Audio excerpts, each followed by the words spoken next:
여러분 안녕하십니까? 오상준입니다. 요즘 여러 가지 재난이 일어나고 있습니다. 올해 초에 코로나 바이러스로 전 세계가 공포에 떨었습니다.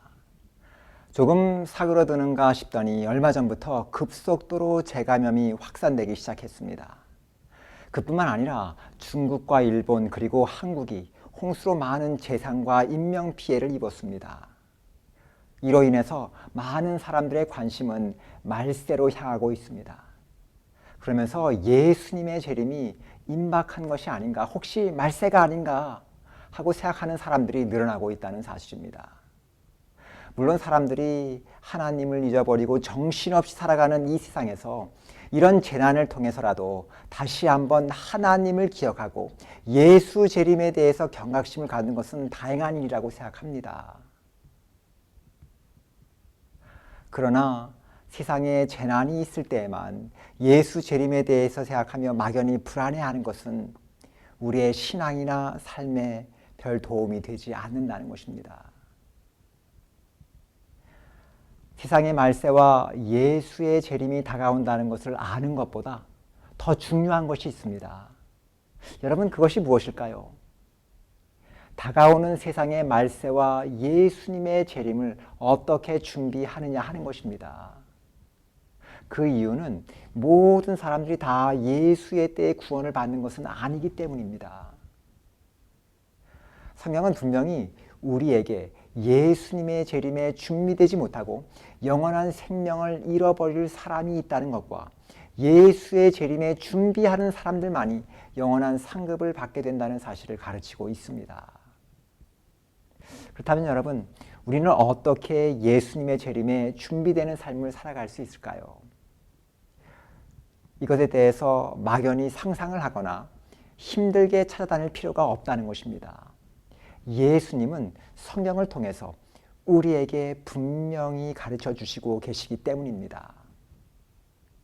오늘은 마태복음 25장에 기록되어 있는 비유를 통해서 어떻게 재림에 준비할 수 있는지 살펴보고자 합니다.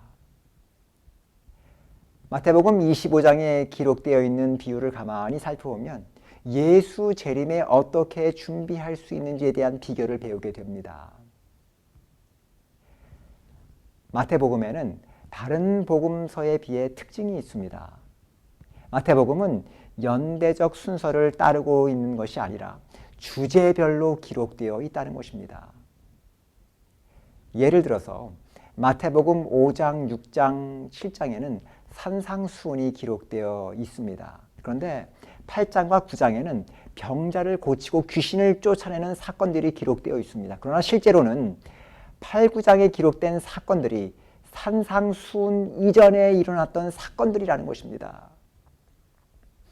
마태가 자신의 복음서를 이렇게 기록한 것은 자신이 기록하고자 하는 주제를 강조하고 자세하게 기록하기 위함입니다. 그래서 예수님의 재림에 대한 주제도 다른 복음서보다 더 자세하게 기록하고 있다는 것입니다. 그래서 마태복음을 보면 예수님의 재림의 사건이 있기 전에 나타날 징조에 대해서 기록했을 뿐만 아니라 그 재림을 어떻게 준비해야 할지를 비유를 통해서 자세히 가르쳐주고 있는 것입니다. 마태복음 25장에는 열 처녀의 비유, 달란트의 비유, 양과 염소의 비유, 이렇게 세 개의 비유가 기록되어 있는데 이 세 개의 비유는 서로 아무런 관계가 없는 것처럼 보이긴 하지만 서로 연결되어 있다는 사실입니다. 그래서 앞으로 마태복음 25장의 비유들을 함께 묵상하면서 재림을 어떻게 준비해야 하는지에 대한 귀한 교훈을 살펴보고자 합니다. 많은 분들이 이 방송을 들으시면서 하나님의 크신 은혜를 누리시게 되기를 바랍니다. 오늘은 마태복음 25장에 기록되어 있는 첫 번째 비유인 열 처녀의 비유를 살펴보고자 합니다. 열 처녀의 비유에서는 예수님의 재림을 혼인 예식으로 설명하고 있습니다. 열 처녀의 비유를 요약하면 열 처녀가 등을 들고 신랑을 기다리는데 다섯은 지혜로워서 여분의 기름을 준비했고 다른 다섯은 그러질 못했습니다. 여기에 등장한 처녀들은 신부가 아니라 신부의 들러리들인 것입니다. 그런데 문제는 어디서 시작됩니까? 신랑이 예상보다 더디게 오는 데서 시작되었습니다. 그러나 신랑이 자신의 일행들과 더디 오는 것이 당시의 이스라엘 백성들의 혼인 절차에서 흔히 있는 일들이었습니다. 이 비유를 잘 이해하려면 유대인들이 갖고 있었던 혼인의 절차를 이해할 필요가 있습니다. 유대인들의 결혼 예식은 긴 절차를 갖고 있었습니다. 먼저 신랑이 결혼을 하기로 결심하면 자신의 아내가 될 사람의 집을 찾아가서 부모와 지불해야 할 지참금을 갖고 논의를 합니다. 그래서 신부가 될 사람의 집에서 승낙을 얻게 되면 정혼을 하게 됩니다. 일종의 약혼입니다. 1년에서 2년 정도의 약혼의 기간을 갖게 되는데 그 기간 동안 신랑은 신부를 맞이할 준비를 하게 됩니다. 함께 살 새 집을 장만하고요. 신부는 결혼 예복을 준비합니다. 이 기간은 약혼 기간이긴 하지만 정식 결혼과 같은 구속력을 가졌습니다. 그 기간 동안 신부는 다른 남자에게 시집을 갈 수 없었고요. 신랑은 군 징집에서 면제가 되었습니다. 만일 어떤 이유로 파혼을 하기로 결정하면 반드시 법적인 이혼 절차를 밟아야 했습니다. 이렇게 1, 2년의 약혼 기간이 끝나고 자신의 신부를 자신의 집으로 데려오기 위해 신부의 집으로 갑니다. 이때 신랑은 자기 친구들과 함께 한나절을 즐기며 시간을 보내다가 저녁 때가 되어서야 신부 집에 도착하게 되었습니다. 그런데 요즘처럼 교통이 잘 발달해 있거나 정확한 시간을 정해놓고 예식장에서 예식을 치르는 것이 아니기에 때에 따라서는 신랑의 행렬이 조금씩 늦어지기도 했습니다. 이때 신부 측에서는 자신의 친구들을 들러리로 보내되 그들에게 등을 들게 해서 신랑을 기다려 맞이하게 했습니다. 처녀로 구성된 10명의 신부 들러리들은 신랑을 맞이한 후에는 신랑을 신부 있는 곳으로 인도하면 곧이어 신랑이 신부와 그 들러리들을 데리고 자기의 집, 곧 신랑 집으로 가서 거기서 결혼 예식을 거행하고 이어서 7일 동안 혼인잔치를 열게 됩니다. 그런데 이 비유에서는 신랑과 그 행렬이 신부와 일행들이 기다리는 시간이 예상을 초월하여 훨씬 많이 지체되었습니다. 그 이유가 기록되어 있지 않지만 아마도 친구들과 함께 즐거운 시간을 보냈든지 아니면 도로 사정이 좋지 않아서 늦을 수도 있습니다. 그 이유야 어찌 되었든지 간에 시간이 너무나 지체되어 성경에는 신랑이 더디움으로 지혜로운 처녀나 미련한 처녀나 다 할 것 없이 졸며 자고 있었다고 했습니다. 드디어 늦은 시각에 신랑이 온다는 외침을 들었습니다. 열 처녀들은 깨어서 맞을 준비를 하는데 이제 등에 기름이 닿아여 불이 꺼져가고 있었습니다. 지혜로운 처녀들은 여분의 기름을 준비하여 문제가 없었지만 미련한 처녀들은 여분의 기름을 준비하지 않았습니다. 그런데 꺼진 등을 가지고는 결혼식에 참여할 수가 없었습니다. 그런데 문제는 그 시각 미련한 처녀는 여분의 기름을 구할 수 없었다는 것입니다. 지혜로운 처녀들에게 여분의 기름을 빌리려 하지만 지혜로운 처녀들이 무엇이라고 합니까? 나누어주면 둘 다 부족하니까 차라리 가서 사오라는 것입니다. 그래서 미련한 처녀들이 나가서 사려고 하지만 돌아왔을 땐 이미 문이 닫혀 있었고 문을 두들겨보지만 그들에게 돌아온 대답은 내가 너희를 알지 못하노라였습니다. 결국 그들은 혼인잔치에 참여하지 못했습니다. 이 비유에서 예수님께서 우리에게 가르쳐 주시고자 하시는 교훈들이 있습니다. 먼저 이 비유에 등장하는 10 사람들은 모두 처녀였다는 것입니다. 그래서 마태복음 25장 1절을 보시면 그때에 천국은 마치 등을 들고 신랑을 맞으러 나간 10 처녀와 같다 하리니. 여러분, 처녀는 어떤 사람입니까? 결혼을 하지 않고 아직 남자를 알지 못하는 여성입니다. 성경에서는 순결한 신앙을 가진 사람들을 상징했습니다. 반면에 이사야서나 요한계시록을 보면 세상과 타협해서 신앙의 순결함을 지키지 못한 사람들을 음료로 묘사했습니다. 그래서 바울은 고린도후서 11장 2절을 보시면 이렇게 적고 있습니다. 내가 하나님의 열심으로 너희를 위하여 열심을 내노니 내가 너희를 정결한 처녀로 한 남편인 그리스도께 드리려고 중매함이로라. 다시 말하면 바울이 열심히 전도하고 사역을 한 목적이 무엇이었습니까? 하나님 앞에서 성도들이 신실한 믿음의 사람이 되게 함이었습니다. 그래서 예수님의 비유 가운데 등장한 사람들은 처녀였습니다. 하나님을 믿는 사람들이었고 적어도 외형적으로는 믿음의 사람들이었습니다. 하나님을 부정하거나 하나님 앞에서 함부로 죄를 범하는 그런 사악한 사람들이 아니었습니다. 또한 하나같이 그들 모두에게는 등이 있었다는 사실입니다. 지혜로운 처녀들에게는 등이 있었고 미련한 처녀들에게는 등이 없었던 것이 아니었습니다. 성경에서 등은 말씀을 상징합니다. 시편 119편 105절을 보시면 주의 말씀은 내 발의 등이요 내 길의 빛이니다라고 하고 있습니다. 그러니까 이 비유에서는 슬기로운 성들뿐만 아니라 미련한 성들에게도 하나님의 말씀 즉 성경이 있다는 것을 보여주고 있는 것입니다. 이 사람들이 모두 하나님의 말씀을 읽고 들을 수 있는 동일한 조건을 다 갖추고 있었음을 의미하는 것입니다. 외형적으로 보면 미련한 처녀나 지혜로운 처녀 그 사이엔 아무런 차이가 없었습니다. 모두가 처녀고 모두가 등을 갖고 있었습니다. 다 같이 하나님을 믿고 신앙을 하고 있었고 성경을 갖고 있었습니다. 이 비유를 보면 신앙을 가졌다고 해서 그리고 성경을 가졌다고 해서 다 재림에 준비되는 것이 아님을 깨닫게 되는 것입니다. 물론 신앙이 중요하죠. 또 성경을 읽는 것도 중요하죠.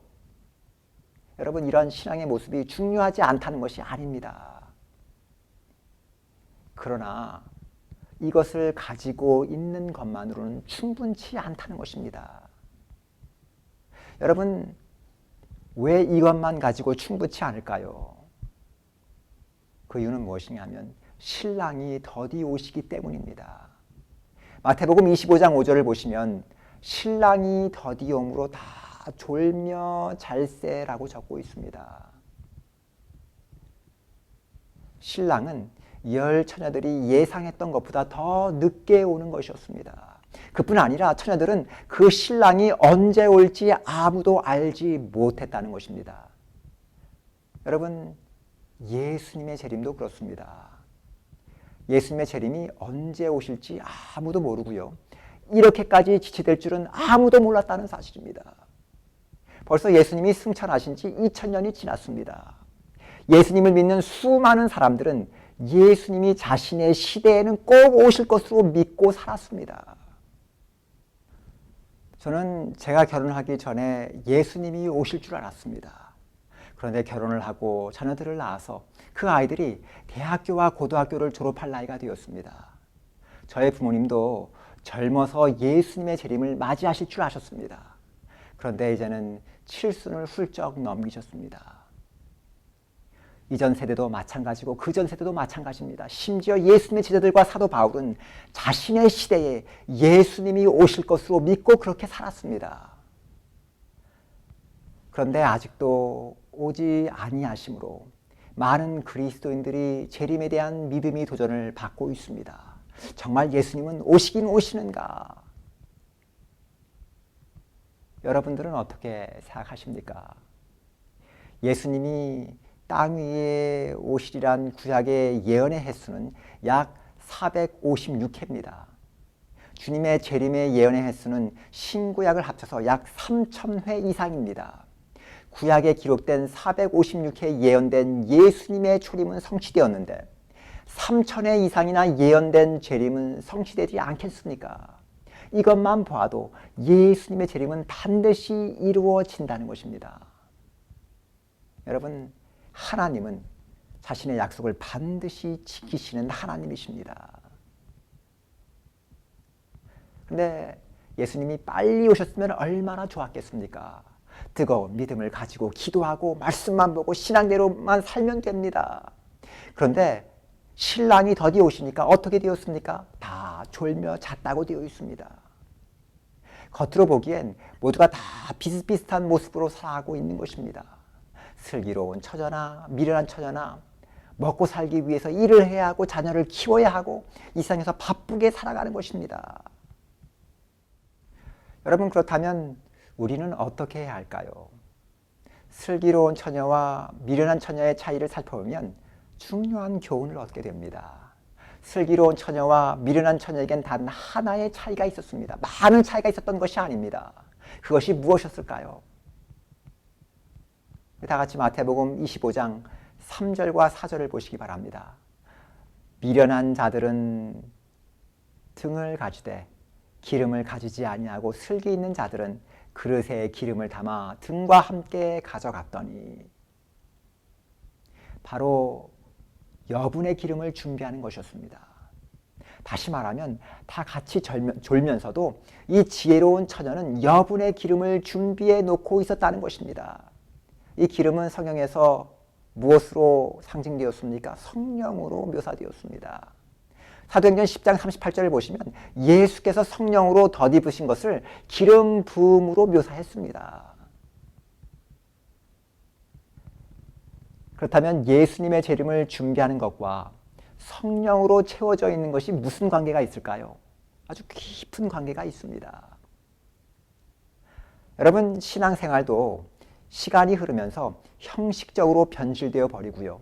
뜨거웠던 믿음도 뜨뜻미지근해지고 말씀을 듣는 것도 시간이 흘러가면서 옛날의 감동도 사라져버리고 무미건조해져 버립니다. 재림에 대한 소망도 점점 희미해져 갑니다. 그러면서 많은 신앙인들이 점점 세상에 동화되어 갑니다. 여러분, 그러면 어떻게 될까요? 우리의 삶 속에서 신앙의 능력이 사라져 버립니다. 등에 기름이 없으면 어떻게 될까요? 그 등이 빛을 상실해 버리게 됩니다. 등이 더 이상 빛을 발하지 못하면 그 등은 아무짝에도 쓸모가 없어집니다. 등은 불을 밝히라고 있는 것이기 때문입니다. 여러분, 신앙도 중요하고 말씀도 중요하지만 우리의 삶 속에서 그 신앙과 말씀의 능력이 사라지면 우리의 신앙에 무슨 의미가 있겠습니까? 그냥 무용지물입니다. 그런데 여러분, 그 신앙의 능력이 무엇일까요? 바로 우리의 삶에서 나타나는 변화와 다른 사람들에게 끼치는 선한 가마력입니다. 그런데 시간이 지나가면서 이런 신앙의 능력이 점점 사라져가는 것입니다. 그런데 계속해서 재림에 대한 확신 속에서 우리의 믿음과 신앙을 뜨겁게 해주고 말씀 속에서 깊은 감동을 받게 해주고 우리의 삶을 변화시키고 다른 사람들에게 선한 가마를 끼치게 해주는 것이 무엇일까요? 그것이 바로 성령의 역사인 것입니다. 그래서 성령이 늘 함께 하시는 사람들만이 계속해서 뜨거운 신앙과 신실한 믿음을 지키며 예수님의 재림에 준비되는 것입니다. 그런데 흥미로운 것이 하나 있습니다. 흥미로운 것은 미련한 처녀들은 신랑이 온다는 소식을 들었을 때 기름을 슬기로운 처녀들에게 빌리려고 했다는 것입니다. 마태복음 25장 8절을 보시면 이렇게 적고 있습니다. 미련한 자들이 슬기 있는 자들에게 이르되 우리 등불이 꺼져가니 너희 기름을 좀 나눠달라 하거늘. 그런데 어떻게 되었습니까? 빌릴 수 있었습니까? 9절을 보면 슬기 있는 처녀들이 이렇게 이야기합니다. 슬기 있는 자들이 대답하여 이르되 우리와 너희가 쓰기에 다 부족할까 하노니 차라리 파는 자들에게 가서 너희 쓸 것을 사라 하니. 그 슬기로운 처녀들이 거절했습니다. 여러분, 여기서 우리는 무엇을 배울 수 있을까요? 믿음이나 성령의 역사는 다른 사람들에게 빌려주거나 빌려받을 수 없다는 사실입니다. 이것은 나와 하나님과의 개인적인 관계에서 비롯되는 것이기 때문입니다. 그래서 하나님은 우리와 개인적이고 직접적인 관계를 맺으신다는 것입니다. 여러분, 우리가 이것을 어떻게 할 수 있을까요? 우리 모두는 하나님을 아버지라고 부릅니다. 저희 아버지도 할아버지도 저도 제 자녀들도 다 하나님을 아버지라고 부릅니다. 이상하지 않습니까? 우리 아버지가 아버지라고 부른다면 저는 하나님을 할아버지라고 불러야 하지 않습니까? 그런데 아버지라고 부릅니다. 여러분, 하나님과의 관계에서는 할아버지, 삼촌 이런 관계가 없다는 사실입니다. 오직 아버지의 관계 외에는 존재하지 않는다는 것입니다. 왜냐하면 하나님은 우리 하나하나와 개인적이고 직접적인 관계를 맺으시기 때문입니다. 그래서 우리는 아무리 내 아버지, 내 어머니, 내 자녀, 내 남편, 내 아내 또 다른 누구의 믿음이 좋아도 다른 사람의 믿음으로 구원을 받지 않습니다. 오직 내 믿음과 신앙으로 구원을 얻는 것입니다. 여러분, 그렇다면 언제 준비해야 할까요? 주님이 오시기 전 바로 지금 이 순간입니다. 예수님이 오실 때는 준비하는 시간이 아닙니다. 준비한 사람이 주님을 맞이할 때인 것입니다. 다음에 해야지, 은퇴하고 해야지, 아이들이 다 크면 그때 가서 해야지 늦추다 보면 결코 준비되지 못할 것입니다. 오늘 이 순간 선택하지 못하면 다음에 선택할 수 있는 기회가 우리에게 주어지지 않을 수도 있다는 사실입니다. 그런데 마태복음 25장 12절을 보시면 흥미로운 구절이 나옵니다. 문이 닫히고 미련한 5 처녀들이 돌아와서 문을 두드렸을 때 주인이 뭐라고 이야기합니까? 내가 너희를 도무지 알지 못한다는 것이었습니다. 그렇다면 이 혼인잔치에 들어간 사람들은 어떤 사람들이었을까요? 바로 주인이 아는 사람들이었습니다. 어떤 사람들은 모든 것을 하나님이 다 아시는데 그들도 다 아시지 않겠느냐고 반문하실 수 있습니다. 그러나 여기서 누구에 대해서 지식이나 이론적으로 아는 것을 의미하지 않습니다. 여기서 안다는 것은 교제를 통해서 서로를 개인적으로 인격적으로 아는 것을 의미하는 것입니다. 우리가 하나님을 알고 하나님이 우리를 인격적으로 아는 방법이 무엇일까요? 바로 성령을 통해서 하나님과 교제하는 것입니다. 늘 성령이 우리 속에 거하시고 우리와 함께 동행하시고 성령의 인도하심을 받는 사람들은 하나님을 아는 사람들이고요. 하나님께서 아시는 사람들입니다. 그런데 이것이 한순간의 사건이 아닙니다. 한 사람을 알고 깊은 관계를 맺어가는 데는 오랜 시간이 걸리는 것입니다. 마찬가지로 하나님을 알아가고 깊은 관계를 맺는 일은 매일 매순간 경험해야 하는 것입니다. 여러분, 예수님의 재림은 우리가 기대하는 것보다 늦어질 수 있습니다. 그리고 우리가 예상하지 못하던 때에 오실 것입니다. 그러나 그 주님은 반드시 오십니다. 그러나 우리는 바쁜 일상생활 가운데 우리의 뜨거웠던 신앙과 구원의 감격을 잃어버리고 아무런 열정도 없이 무미건조하고 형식적인 신앙생활에 빠질 수 있습니다. 그러면서 큰 죄 안 짓고 웬만큼 신앙생활하면 괜찮다고 우리 자신을 위로할 수도 있습니다. 그러나 여러분, 그것만 가지고는 충분치 않다는 것입니다.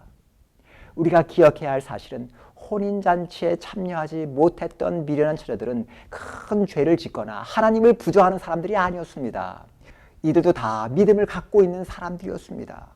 단지 적극적으로 신랑을 맞이할 준비를 하지 않았던 것뿐이었습니다. 그러나 이러한 작은 실수가 큰 결과를 초래했다는 것입니다. 매일 주님의 재림에 대한 소망을 잃지 않고 준비하는 사람들만이 그 재림을 맞이할 수 있습니다. 2차 세계대전 당시 히틀러의 그릇된 생각으로 600만 유태인들이 가스실에서 죽임을 당했습니다. 그때 오스트리아 출신의 유능한 외과 의사였던 빅터 프랭클도 유대인이라는 이유만으로 아우슈비츠 수용소로 끌려왔고요. 자신의 부모와 형제 그리고 아내를 잃었습니다. 매일같이 사람들이 나치에게 끌려가 죽임을 당하는 상황 속에서 모든 사람들은 언제 죽을지 모르는 두려움에 휩싸여 절망하고 있었습니다. 그런데 빅터 프랭클은 그렇게 절망 가운데 죽기를 거절했습니다. 그가 어느 날 강제 노동을 하다가 우연히 유리조각 하나를 줍게 되었습니다. 그는 그 유리조각으로 면도를 했고 매일 조금의 음식물과 물 한 컵이 주어지는데 그는 그 물을 다 마시지 않고 헝겊 조가리에 물을 묻혀서 이를 닦고 세수를 했다는 것입니다.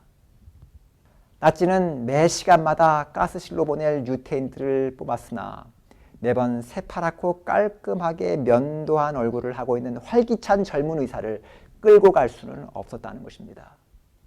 그의 가스실 행위 하루 이틀 이렇게 미뤄지다가 드디어 독일이 패망했고 젊은 의사는 자신이 간절히 소망하던 자유를 누릴 수 있었습니다. 자신의 가진 소망을 이루기 위해서 매일 준비하는 사람만이 그 소망을 이루게 된다는 것입니다. 소극적인 태도나 믿음을 가지고는 예수님의 재림에 준비될 수 없습니다. 적극적인 믿음을 가지고 재림의 소망을 위해 준비해야 합니다. 우리가 예수님을 믿고 교회에 다닌다고 만족하지 않으시길 바랍니다. 매 순간 내가 하나님 앞에서 어떤 모습으로 서 있는지, 그리고 내 속에 성령이 거하시는지 확인하시길 바랍니다. 그리고 늘 간절한 마음으로 하나님께 성령의 역사를 구하시길 바랍니다. 예수님께서 오신 이후에 우리에게 주신 가장 큰 선물이 바로 성령입니다. 그리고 구하면 주시겠다고 약속해 주셨습니다. 그런데 우리가 해야 할 일이 또 하나 있습니다. 성령께서 우리 속에서 역사하시지 못하도록 방해하는 것들이 있습니다. 이것들을 제거하는 일이 반드시 필요합니다. 우리 마음 가운데 죄된 마음이나 생각이 있다면, 악한 습관들이 있다면 회개하고 돌이키시길 바랍니다. 그래서 늘 성령께서 우리 속에 역사하셔서 우리의 믿음과 삶을 새롭게 하시고 다른 사람들에게 선한 그리스도인의 가마를 끼치는 삶 속에서 주님의 재림에 준비되는 우리 모두가 되시기를 간절히 바랍니다. 그리고 우리 모두가 주님 오실 때 그 영원한 혼인잔치에 참여하시게 되기를 간절히 바랍니다. 다 같이 기도하시겠습니다. 하늘에 계신 우리 아버지 하나님, 시간이 흐르면서 주님의 재림에 대한 소망도 희미해져 가고 바쁜 삶 속에서 우리의 뜨거웠던 믿음도 식어가 버립니다. 우리가 미련한 처녀들처럼 살지 않도록 역사해 주셔서 상황이 되는 대로, 현실이 우리를 이끄는 대로 끌려다니는 사람들이 아니라 늘 성령으로 충만해서 재림에 대한 간절한 소망을 가지고 우리 자신이 변화되고 다른 사람들에게 선한 가마를 끼치는 하나님의 순결한 자녀로 살아가게 하여 주시옵소서. 이 설교를 듣는 모든 하나님의 사랑하는 자녀들에게 다함이 없는 은혜와 풍성한 축복으로 인도하여 주시옵소서. 예수 그리스도의 이름으로 간절히 기도드리옵나이다. 아멘.